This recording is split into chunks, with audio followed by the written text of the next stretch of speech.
Scott goes Jesse one better and welds 2. Right up on the jack. And Scott likes what he sees. That's a frame rail and a half, man. Oh.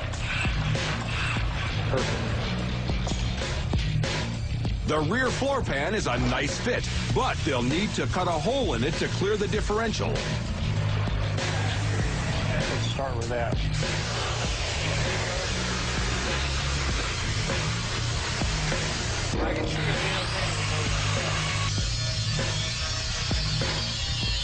As the ongoing battle for space continues, Warren begins the delicate process of dropping the driver's side torsion bar and crossmember. Soon after, Warren unintentionally gives a demonstration of what can happen if this is not done properly. While cutting off a piece of the torsion bar crossmember bracing, the over-torqued torsion bar tried to send the crossmember through the roof. In the cross frame. To avoid any further danger, Stewart uses a tranny jack to take the weight off the front suspension and allow the torsion bar and crossmember to be removed safely. Well, now we can loosen the torsion bar, and then you can move it. With the load lifted, Warren finishes cutting out the torsion bar. The new 2x4 steel frame rail is ready for install, but heat will be an issue. If Warren keeps the welder in one spot for too long, the steel can weaken and the frame could warp. Try not to get it too hot because this thing shrinks. Do a couple inches and go somewhere else. Yeah, that's what I'll do. To keep the Mercedes from twisting itself into a pretzel, the new frame rail must go in before the old one can be removed. What we want to do is brace it real well ahead of time. Then when we cut the frame out, which will give us the clearance for the wheelchair, you know, everything will stay. The doors will open and close, things like that. The new frame rail install is complete, and now the Handy Cruiser has the support it needs. But Scott wants to keep some of the old frame for added strength. We'll cut it down to here, and then from here, we'll come forward up to this point, take this section out, because that's where wheelchair is going to sit. So you're going to leave that torsion bar where it is still? This one, that one's coming down. The Mercedes is braced up and ready to take back its torsion bar. But if the install isn't perfect, their monster could tear itself apart when it hits the road. You can't bend it or heat it or anything like that because the twisting of the torsion bar itself is what holds the front of the vehicle up. So if we heat it up or something, we'll just mess that up.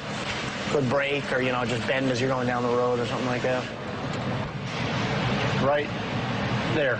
Oh, yeah. We are cooking.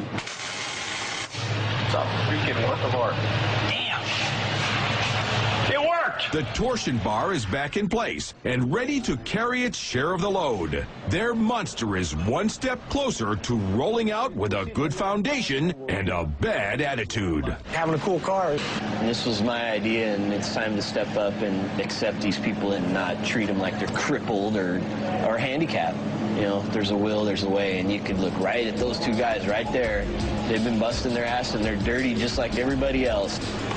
Before the builders wrap up day 3, Ray lays down some picture-perfect welds on the ramp hinge. That's good. Ooh, good penetration, too. Got it nice and hot. There you go. All right, nice little red dots. That'll work. It's been a power day for the team. They have remedied their frame and torsion troubles, so it's time to call it a night. It's time to build. Engineer Ed begins his day by using the most powerful tool known to man, his brain. Their steel ramp is heavy. Once lowered, it's going to need some help getting back into the upright position. 2 cables will lend some extra lift, but they need to be mounted in a way that takes the stress off the end gate and hinge. These bolts are going to get welded in right underneath this seam here, and then the cable's going to wrap around the bolt. And when the cable first starts pulling up, it's going to close this ramp up. I should say the end gate. So once the cable gets there, it's going to stop, and we want it to pick the whole ramp up, but we don't want to pull just off this flap here. So what we're going to do is we're making some little bracing. That's perfect. And then you want me to open that up? Yeah, that's going to hook over that bolt. So once this end gate gets up to this position, it's actually going to be pulling off the floor of the ramp. The bolt is going to hook onto that. You're like Wile E. Coyote's super genius, dude. To put the lifting power in their Super Duty springboard, they'll use 2 heavy-duty winches.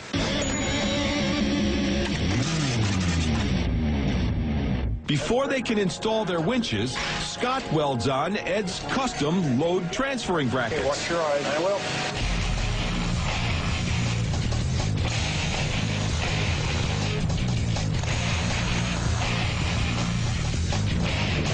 That's what it's supposed to do. The entire project hinges on the ramp. The team gathers while Scott tacks it in place. Oh, yeah. Dang, you think it was made for it. Look at the fit. Oh, that's sweet. That's a big step, guys. Yeah. That's cool. Half week before Wednesday. That's The successful dry fit of the ramp is a pivotal victory for the builders. I'm in a better mood now that I see something functioning. Oh, it's before lunch on Wednesday, and we're this far, which is pretty cool, I think. When wheelchair will basically roll on, roll up to here, the rear wheel's here. This will hold the chair on, come up to here, rolls in. Once he's in, it comes into this point, and then the door closes. So it's going to look real close to stock, but it'll be a big surprise when it opens. The heavy ramp closes past the vertical point and will need some extra push to help lower it. The builders have come up with a simple solution. 2 homemade actuators made from springs and steel tubing. This is going to be the spring-loaded mechanisms that are going to push the door out from the stowed position just past where gravity will let it come out the rest of the way. Hey, Scott, take a look at this piston. I like it. All right. I like it. Good job, guys. The 2 1,700-pound winches will generate a lot of torque when lifting the steel access ramp. They'll need to be mounted securely to avoid disaster. The solution, attach a steel spine in the rear of the SUV to help carry the load. This is what's going to support the blocks for the winch to pull the ramp up. So it's going to have a lot of load.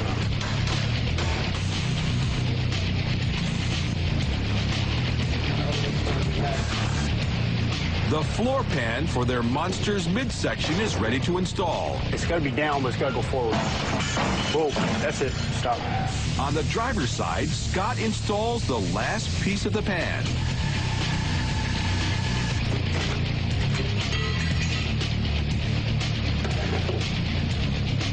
That's it. The new wall-to-wall steel pans are ready for a stress test. Look at that.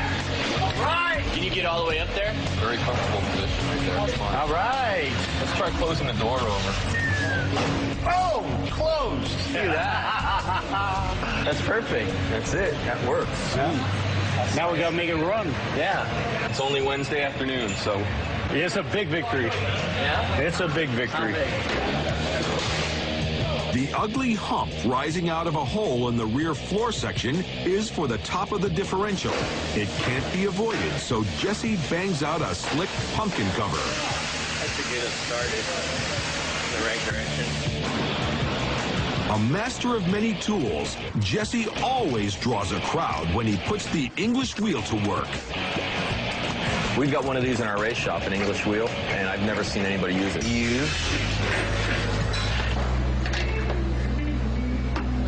The winches are locked down, but will the ramp rise up?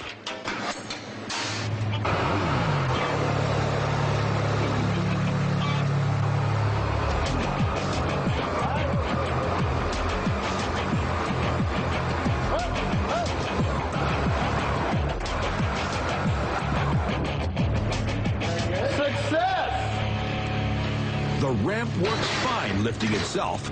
Ray ups the ante to see if it can lift himself, too. Do it every day, bud. Yeah, baby. Front row! Day 4 comes to a successful close, and the builders get a chance to taste the sweet fruits of their labor. They'll be back in the morning to face day 5.